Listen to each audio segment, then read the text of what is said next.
Olá! Sejam muito bem-vindos ao PEP, Palestra Esporte Podcast, nossa jornada semanal de reflexões sobre desenvolvimento, comportamento e cidadania, a partir do compartilhamento de experiências práticas e acadêmicas dos universos do esporte, da gestão pública e da defesa dos direitos das pessoas com deficiência.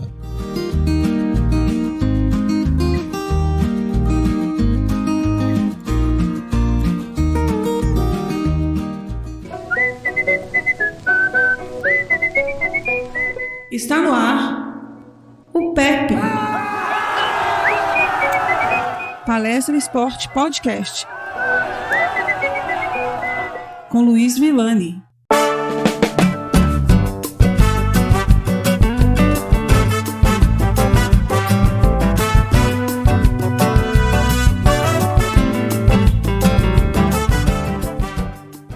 Olá pessoal, dando continuidade ao nosso Palestra Esporte Podcast, o nosso PEP, hoje chegamos ao nosso episódio número 7 da segunda temporada.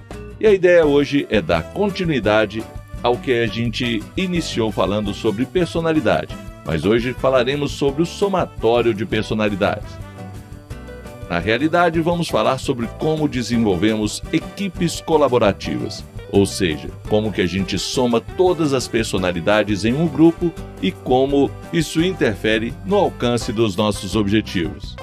Portanto, falaremos hoje sobre grupo ou equipe, como transformar um grupo em uma equipe e a estruturação das equipes. Eu sou Luiz Villani e o acompanharei nessa jornada.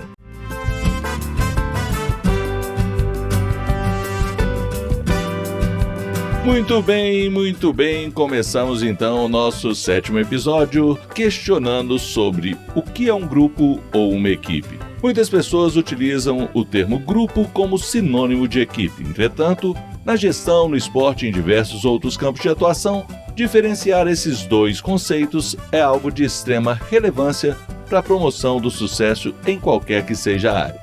Ao reunir duas ou mais pessoas em prol de um objetivo comum, nós temos então a formação de um grupo. Entretanto, em um grupo nem sempre compreendemos qual é a afinidade entre as pessoas que o compõem. É o que eu disse sobre a somatória das personalidades, sobre o comportamento de cada um e como que essas pessoas se relacionam em grupo. E aí podemos fazer uma questão geral sobre grupos. Qual é o nível de engajamento, de sinergia, de cooperação mútua, de entendimento, de entrosamento entre os membros do grupo? Poderíamos falar sobre diversas outras situações nesse sentido, mas o que é a essência de um grupo? Na realidade, ao diferenciar grupo de equipes, podemos ter diversos fatores, mas grande parte da diferença é em relação ao envolvimento entre os membros. As relações em um grupo muitas vezes são relações frágeis. Pessoas ainda se conhecendo, querendo compreender melhor esse ambiente e como se interagem com os demais. Ao passo que a equipe, as relações já estão mais coesas, mais fortes. A compreensão de como que o ambiente funciona, dos objetivos comuns e da identidade entre esses membros fazem com que essas relações sejam mais estáveis. Portanto, grupos não são necessariamente equipes. E um dos pontos chaves para fazer essa diferenciação é a identidade coletiva. Ao diferenciar um grupo de uma equipe, podemos então pensar na identificação das pessoas com este grupo, como essas pessoas se relacionam, quais são os objetivos, seus propósitos. Não significa simplesmente cumprir tabela. Estar no grupo não quer dizer participar de uma equipe. A construção, as relações que são construídas nesse grupo pode ou não direcionar esse grupo à formação de uma equipe. Podemos então citar uma série de determinantes de uma equipe. O engajamento, a interação entre as pessoas, como que se criam as identidades de cada uma pessoa com esse grupo, a cooperação, as afinidades e os papéis, a identificação dos papéis que cada um desempenha dentro desse grupo. O conjunto dessas interações forma então uma equipe. Embora todas as equipes sejam grupos, nem todos os grupos podem ser considerados equipes. Toda equipe surge então a partir de um grupo. Portanto, é importante a gente compreender um pouco sobre como se formam os grupos, como os transformamos em equipes, mas antes é mais importante ainda definirmos de fato o que é uma equipe. Equipe, então, pressupõe alguns requisitos, como a interação entre as pessoas que convivem dentro do grupo, a interdependência dessas pessoas, a forma como cada um colabora e coopera dentro do grupo, a comunicação efetiva entre essas pessoas e a harmonia do trabalho de todas elas em prol de um objetivo comum. O conceito de equipe, então, diz respeito aos grupos que trabalham coletivamente de forma harmônica para realizar objetivos comuns. E é a partir daí que podemos então pensar como transformar um grupo em uma equipe. O processo de formação de uma equipe possui então 4 etapas específicas: a formação, a agitação, a normalização e a atuação. O primeiro estágio de formação diz respeito à familiarização entre os membros, as descobertas que cada um faz dentro deste grupo, as avaliações das características, as forças, as fraquezas, a definição de papéis. É aqui que a gente compreende, então, o perfil desse grupo, as potencialidades, as fraquezas. Podemos, então, prever aonde nós queremos chegar, onde é possível. As limitações podem ser superadas, podemos treinar, podemos transformar o grupo, mas para isso precisamos identificar a característica específica deste grupo a partir das diferentes personalidades, a partir das diferentes potencialidades desse grupo. As diferenças e a soma dessas é o que fará um grupo forte ou não. E quando dizemos sobre grupos fortes, estaremos então nos reportando a verdadeiras equipes. O segundo estágio é o de agitação, confrontação. Aqui a gente começa a questionar as lideranças, compreender quem tem um perfil de liderança, quem está assumindo essa liderança, se essa pessoa tem condição de liderar de fato o grupo, há algum tipo de resistência ao controle do grupo. É a partir do conhecimento das afinidades que vão se criando que essas arestas serão aparadas. No estágio de agitação, de confrontação, nós temos então conflitos interpessoais. A forma como vamos lidar com isso é um importante passo para a criação de uma equipe. O terceiro estágio é o de normalização. Aqui, então, começamos a resolver os conflitos.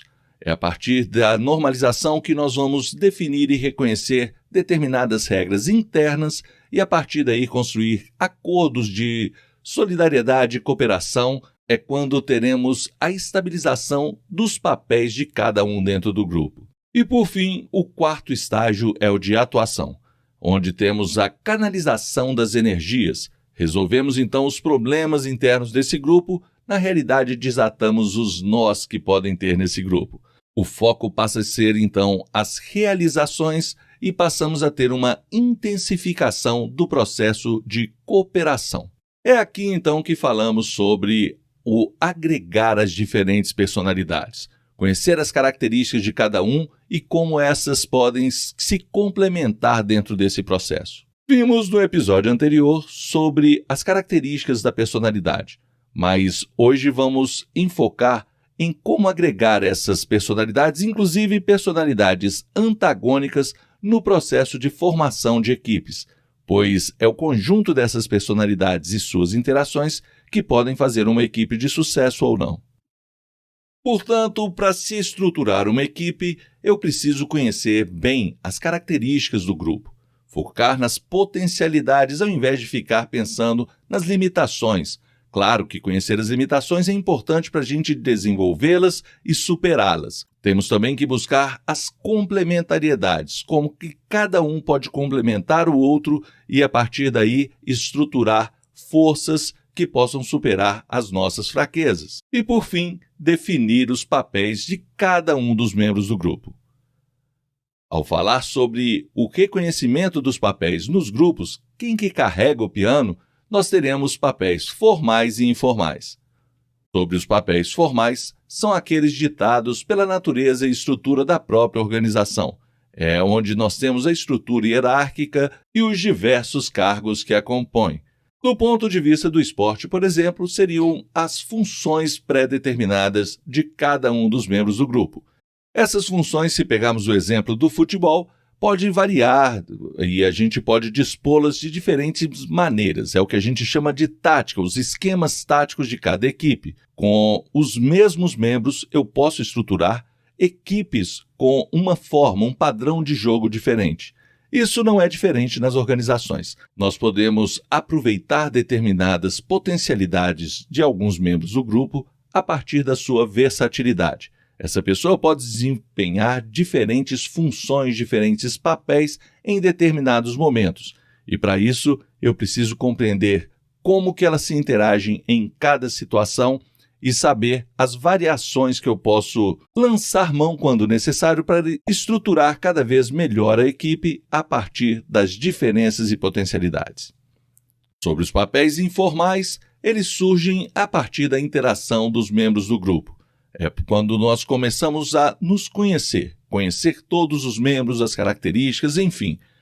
Os papéis informais, nós podemos identificar líderes indiretos, pessoas que, mesmo não estando em função de líderes, acabam assumindo essa função ou mesmo sendo delegado a partir do próprio grupo. O grupo, sim, identifica pessoas em que podem confiar, em que podem seguir, e essas pessoas são importantes, inclusive, para os líderes formais, pois eles podem aproveitar desse potencial, trazer essa pessoa para ela e essa pessoa passa, então, a ser um mediador entre a gestão e a própria equipe. É comum também termos pessoas mais serenas, os orientadores, pessoas que conseguem observar fragilidades do grupo e orientar principalmente os menos experientes. Isso não quer dizer também que não podemos orientar pessoas mais experientes. Tudo isso ocorre de forma natural a partir da interação das pessoas dentro do grupo.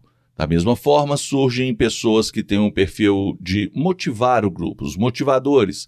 Temos os mediadores de conflito e aquelas pessoas que sabem o momento correto de dar um suporte, um apoio, levantar a moral do grupo. Os papéis informais, portanto, possuem uma grande importância dentro do grupo. Muitas vezes, gestores não observam esses papéis, não buscam compreender esse potencial que o grupo tem. Mas essas pessoas são chave. Essas pessoas podem fazer cada vez mais aproveitarmos o potencial de todos e termos uma equipe cada vez mais vencedora, uma equipe de sucesso. Sobre as normas do grupo, podemos então identificar os acordos formais ou informais de comportamentos de toda a equipe. Uma equipe ela se estrutura a partir de metas de esforço que podem inclusive ser treinados, podem ser desenvolvidos. A partir daí, podemos identificar também como que o grupo se dedica frente aos objetivos previamente traçados lá no grupo. É importante observarmos que os focos não devem ser desviados. O próprio comprometimento dos membros com as normas podem ser um grande exemplo em relação ao que esperar desse grupo. Para o cumprimento das normas, existem muitas formas de você lidar com esse processo. Uma muito comum são as caixinhas, As punições previstas a partir de multas, de uma arrecadação, de uma prenda, de uma brincadeira, mas de algo que seja de fato acordado e cumprido por todos. É muito importante que as normas sejam incorporadas e efetivamente cumpridas pelo grupo. A partir das relações em relação às normas e como o grupo lida com elas, nós poderemos ter um grupo mais forte ou mais fraco, com um comprometimento diferenciado. Ao incorporar as normas, o grupo se compromete com todos. Todos devem cumprir, sem nenhum tipo de exceção, a não ser que essas exceções estejam em acordos específicos. É comum, muitas vezes, termos preferências por determinadas pessoas. Essas afinidades acontecem, mas, diante do comprometimento com o grupo, isso não deve interferir. A impessoalidade no tratamento dessas questões é fundamental para o sucesso de uma equipe. E a partir daí nós temos então o entrosamento da equipe. É quando a equipe compreende o que cada um é capaz e sabe utilizar dessas potencialidades. Cada um sabe quase que no piloto automático o que o outro pode fazer e a partir de então utiliza desse princípio, utiliza dessa potencialidade, trabalha em conjunto, coopera. E aí o rendimento é muito mais fácil, é muito mais fluido. Ao encaixar devidamente as peças do grupo, construir o espírito dessa equipe e estabelecer os respeitos às normas, quando tudo isso estiver fluindo, o resultado então é a colaboração. Todos trabalhando em prol de objetivos comuns. Isso é verdadeiramente o significado de uma equipe. A partir de então, nós temos a identidade da equipe. Nós criamos essa identidade. Cada membro identifica com as bases dessa equipe, as características peculiares dela. É o que chamamos, então, de identidade de equipe.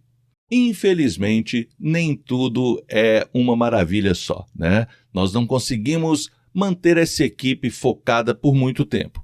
Alguns desafios são constantemente impostos às equipes. Dentre estes, os conflitos. Saber atuar na resolução de conflitos, compreender a justiça na divisão das tarefas, não sobrecarregar determinados membros, ter um tratamento equitativo e manter o grupo unido e coeso é sempre um desafio, algo que está imposto para qualquer grupo. As relações do dia a dia mostram isso. As situações, as contingências, os desafios são impostos a cada momento e muitas vezes a interação em um grupo fragilizado pode significar a não construção de uma equipe ou a desestabilização de uma equipe quando essa já esteja montada. Portanto, é importante nós compreendermos melhor o que é coesão de equipe, como manter uma equipe coesa, como fortalecer esse grupo para que ele não se desestruture facilmente.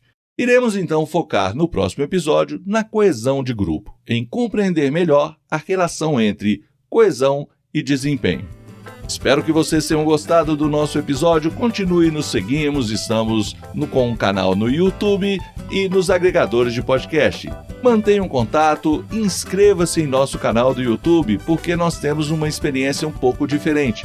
No YouTube nós temos uma experiência visual diferente. Enquanto falamos, nós também projetamos determinadas imagens como slides para elucidar e exemplificar a nossa fala. Eu agradeço a atenção de todos, muito obrigado e até mais!